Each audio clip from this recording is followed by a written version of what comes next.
Hello students, my name is Kavisha Arora and welcome to my channel Commerce Study. So today is the last class on chapter 2 of Indian Economic Development 5 years plan in India. In previous class we studied about the types of economic system. In today's class we will cover the rest of the chapter. So let's start. So before starting the class, I would like you all to please like and subscribe my channel and share it with your friends. And if you have not seen the previous classes, please do see them. So goals of planning in India means कि जब हम planning करते हैं तो हम कौन से goals जो है वो set करते हैं.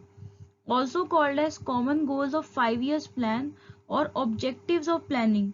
Firstly, हम लोग जब planning करते हैं तो हम उसमें goals क्यों set करते हैं? क्योंकि अगर हमारे पास कोई गोल ही नहीं होगा, हमें कुछ अचीव ही नहीं करना होगा, तो हम प्लानिंग क्यों करेंगे? Because without goals there is no planning, and as planning is defined as to allocate the country's scarce resources to achieve a given set of goals. So the goals of planning are as follows. First is GDP growth. So अगर हमारी GDP grow करेगी तो automatically क्या होगा? हमारा economic growth होगा. अब वो कैसे होगा? जब हमारी जीडीपी ग्रोथ होती है तो उसकी वजह से क्या होता है? हमारी कंट्री में लेवल ऑफ आउटपुट बढ़ता है. लेवल ऑफ आउटपुट बढ़ता है तो इसका मतलब कि जो फ्लो है गुड्स और सर्विसेज का मार्केट में वो क्या है? ज़्यादा है. और अगर वो लॉन्ग टाइम तक हमारी कंट्री में इंक्रीज होता रहे flow of goods and services, तो उसकी वजह से क्या होता है? इकोनॉमिक ग्रोथ होता है. अब हम लोग जीडीपी को कैसे इंक्रीज कर सकते हैं? इसके दो फैक्टर्स हैं. सबसे पहला तो कि हमें ज़्यादा से ज़्यादा रिसोर्सेज को डिस्कवर करना चाहिए ताकि फुल यूटिलाइजेशन हो सके रिसोर्सेज का. So discovery of more and more resources in the country and ensure that natural resources are fully explored that increase resource base of the country. Next is कि हमें क्या करनी चाहिए? अपनी प्रोडक्टिविटी को इन्हांस करना चाहिए. मीन्स कि हमें इनोवेट करनी चाहिए टेक्नोलॉजीज नई नई, जिससे कि हमारी जीडीपी जो है वो ग्रो कर सके.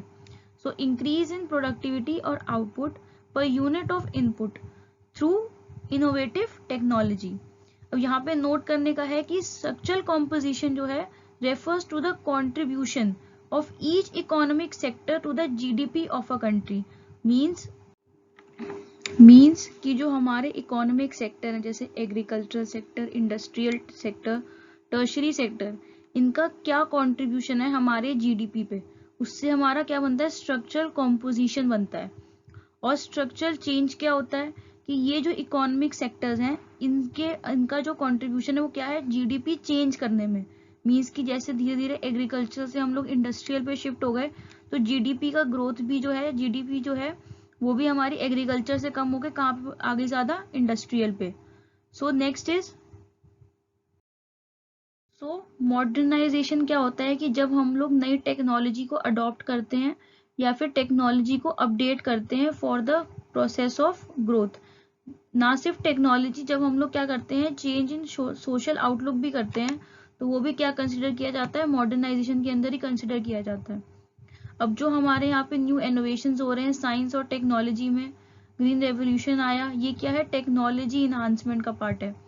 और जो सोशल आउटलुक है वो कैसे हुआ कि जब हम लोग इंपावरमेंट दे रहे हैं वुमेन को. मीन्स कि अब वुमेन्स वो सब कर सकती है जो पहले सिर्फ एक मैन कर सकते थे. अब यहाँ पे नोट करने की बात है कि जो मॉडर्नाइजेशन है और एम्प्लॉयमेंट जनरेशन है वो आपस में कॉम्प्लीमेंट्री है या फिर कॉन्ट्रडिक्टरी है. मीन्स कि जो मॉडर्नाइजेशन और एम्प्लॉयमेंट है एक दूसरे को सपोर्ट करते हैं या फिर नहीं करते हैं. पहले जो मॉडर्नाइजेशन और एम्प्लॉयमेंट था वो कैसा था? कॉम्प्लीमेंट्री था एक दूसरे के साथ. ऐसा क्यों था? क्योंकि जब मॉडर्नाइजेशन होती है तो हम क्या कंसिडर करते हैं कि हमारी इंक्रीज इन प्रोडक्टिविटी होगी. जब प्रोडक्टिविटी बढ़ेगी तो हमारी लेवल ऑफ इनकम बढ़ेगी. जब लेवल ऑफ इनकम बढ़ेगी तो डिमांड बढ़ेगा मार्केट में और उसकी वजह से क्या होगा? इंक्रीज इन एम्प्लॉयमेंट अपॉर्चुनिटीज होंगी. बट अब जैसे जैसे टेक्नोलॉजी अच्छी हो रही है, बढ़ रही है, इनहांस हो रही है, उसकी वजह से क्या हो रहा है? मशीन्स रिप्लेस कर रही हैं मैन को, जिससे कि हमारी कंट्री में क्या हो रही है? जॉबलेस ग्रोथ हो रही है. जॉबलेस ग्रोथ होता है कि हमारी कंट्री में ग्रोथ तो है बट उसकी वजह से क्या हो रहा है? लोग जॉबलेस हो रहे हैं, एम्प्लॉयमेंट अनएम्प्लॉयड हो रहे हैं.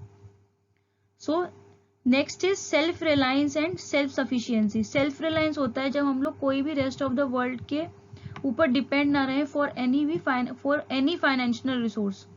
एंड सेल्फ सफिशिएंसी होती है कि जब हम लोग रेस्ट ऑफ द वर्ल्ड के ऊपर डिपेंड ना हो फॉर एनी डोमेस्टिक रिसोर्सेज या फिर essential resources like food grains. Next is equitable distribution और इक्विटी। कल की क्लास में मैंने आपको बताया था what is equitable and what is equity. Equitable होता है सपोज एक हॉस्पिटल है जहाँ पे एक प्यून है और एक डॉक्टर है, उन दोनों की सैलरी कैसी है, उनके स्किल और पोजीशन के हिसाब से है। एंड इक्वल क्या कहता है कि जो प्यून है उसी हॉस्पिटल में और जो डॉक्टर है दोनों की कैसी सैलरी हो, बिल्कुल सेम हो। सो हर कंट्री क्या करते हैं, इक्विटेबल डिस्ट्रीब्यूशन चाहती है। बट ऐसा ना हो कि इक्विटेबल डिस्ट्रीब्यूशन तो हो बट डॉक्टर और प्यून की सैलरी में इतना डिफरेंस हो कि इनजस्टिस हो जाए। सो हमें इक्विटेबल डिस्ट्रीब्यूशन तो करना है बट साथ में क्या करना है, हमें इक्वल अपॉर्चुनिटीज कह सकते हो या फिर सोशल जस्टिस के साथ हमें इसे करना है। अब इसमें एक पॉइंट आता है कि इंक्लूसिव ग्रोथ क्या होता है, कि हर कंट्री चाहती है या फोकस करती है कि वो बेटर क्वालिटी प्रोवाइड करे all the sections of its society, जिसको हम क्या कहते हैं, इंक्लूसिव ग्रोथ कहते हैं। Now next are achievements of the goal, मतलब कि जो हमने गोल्स बनाए हैं प्लानिंग के, GDP, self reliance, self sufficiency, modernization, इनका अचीवमेंट क्या हुआ, उससे क्या अचीव किया हमने। So first is increase in national income. जब हमारे को ब्रिटिश रूल से हम लोग आज़ाद हुए थे, मीन्स कि जब ब्रिटिश रूल खत्म हुआ था उस टाइम पे जो हमारी नेशनल इनकम थी वो बहुत ज़्यादा कम थी। बट बाद में इतना ज़्यादा इंक्रीज तो नहीं हुआ, बट ब्रिटिश रूल के अकॉर्डिंग हमने काफ़ी ज़्यादा इम्प्रूव किया नेशनल इनकम के पॉइंट से। Next is reforms in agriculture, development of agriculture in two ways, through land reforms and through improvement in technology. जो हमारा एग्रीकल्चर था वो कैसे डेवलप किया गया, लैंड रिफॉर्म्स के थ्रू भी और इम्प्रूवमेंट इन टेक्नोलॉजी के फॉर्म से भी। अब लैंड रिफॉर्म्स के थ्रू कैसे किया कि जो भी है हमारे इंटरमीडिएटरीज थे टिलर्स के बीच में, उनको क्या किया गया, अबॉलिश किया गया। और टेक्नोलॉजी इंप्रूवमेंट कैसा हुआ कि जब हम लोग HYV सीड्स लाए और ग्रीन रेवोल्यूशन आया। Next is growth and diversification of industry. पहले जो हमारी इंडस्ट्री थी वो बहुत ही ज़्यादा बैड कंडीशन में थी, बट धीरे धीरे करके हमने हमारे यहाँ पे कैपिटल गुड्स वगैरह डेवलप करने या फिर बनाने स्टार्ट कर दिए, जिसकी वजह से धीरे धीरे हमारी जो इंडस्ट्री थी वो बेटर होने लग गई। नेक्स्ट इज इकोनॉमिक इंफ्रास्ट्रक्चर, जो मीन्स ऑफ ट्रांसपोर्ट था, कम्युनिकेशन था, इरिगेशन फैसिलिटीज थी, ये सब क्या कंसिडर होती है, हमारी इकोनॉमिक इंफ्रास्ट्रक्चर के अंदर आती हैं। और जो हमारे रेलवेज थे उन्होंने क्या किया था, ग्रेटेस्ट अपॉर्चुनिटी दी थी हमें, क्योंकि रेलवेज के थ्रू हम लोग क्या कर सकते थे, इंटीरियर्स तक फूड ग्रेन्स पहुंचा सकते थे, इजीली कहीं से भी गुड्स कहीं तक पहुंचा सकते थे। सो क्या हुआ कि इकोनॉमिक इंफ्रास्ट्रक्चर जो था वो थोड़ा हमारा बेटर हो गया। सोशल इंफ्रास्ट्रक्चर में क्या आता है हमारा, हेल्थ और एजुकेशन, जो कि उसने भी थोड़ा सा क्या हुआ, सिग्निफिकेंट ग्रोथ शो किया जब हम लोग जो हमने गोल सेट किए थे उनकी वजह से।